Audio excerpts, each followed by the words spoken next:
Skip the shortcuts, not the work. The shortcuts simply delay the work, while simultaneously halting our progress altogether. The hard, annoying, pain-in-the-butt work maintains your forward momentum. Once complete, it will make you feel like one of many champions, leading you towards finally seeing the end of your goals. But to be fair, when setting this new goal for yourself, see it for exactly what it is. See exactly what it will feel like to be in the middle, in the thick of the journey. Because the version of you who will be working towards your new goal, the tired, sweating, sore, afraid, sometimes discouraged self, the one who wonders why they're fighting and doesn't see any light at the end of the tunnel yet, the one who feels like they're on a hamster wheel only to do it again tomorrow. That version, the one actually working towards your goal, will complete this marathon. They will cross that finish line happy, elated, relieved though exhausted, knowing they did it. They have done what the shortcutting person of you never would, thus earning the enjoyment and relief and joy they never could. But who is that version of you? What is their experience? What does it feel for that version of you to suit up and drive your life for you? I'll tell you. The version of you in question is determined, dedicated, resilient, and unwavering. They are committed, driven, focused, and reliable. This is the version of you that doesn't give up and chooses not to quit. They push, even when it's painful, when they're fighting back the tears, when their stomach is in knots. They show up and complete their tasks, no matter how monotonous and soul-sucking, no matter how much the experience feels as if they're confined in a sterile room to suffer for months. Yes, occasionally, they wonder why they are even fighting. They still hear the voices and murmurings whispering that continuing this challenge is pointless. They still push through the crowd of doubt that is shouting that relaxing is better and way more fun. This version of you is still human. This version of you most definitely could, quite easily, hand their current task off to their future self, absolving themselves of current responsibility, escaping the sterile room in trade for another room of fresh environment.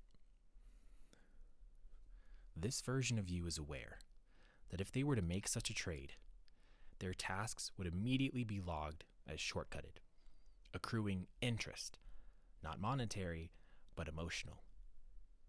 The shortcut would deceivingly be repackaged for their future self in gift wrap with a bow and a tag that reads, "Same task, new look," while now infused with higher levels of anxiety and depression for the recipient. But what makes this version of you so special, so precious, so admirable, is their self-discipline, the strictness with which they deal with themselves.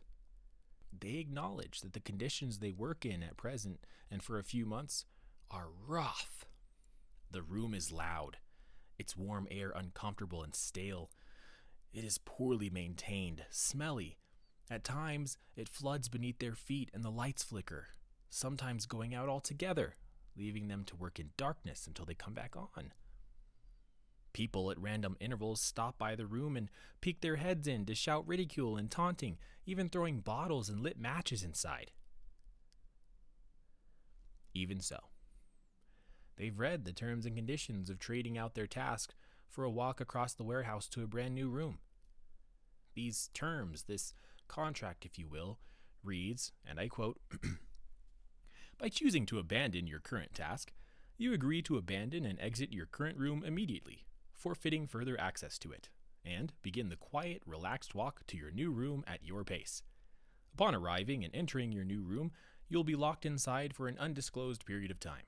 The conditions of the room you will inherit are, at best, redacted, and at worst, 15 times worse than your current room."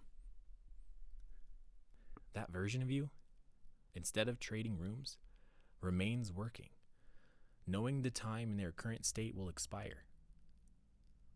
Once they complete all their work, though it took months, they are released into a gorgeous, refreshing park. The air is crisp, the color rich, and the animals nuzzle their noses on your legs.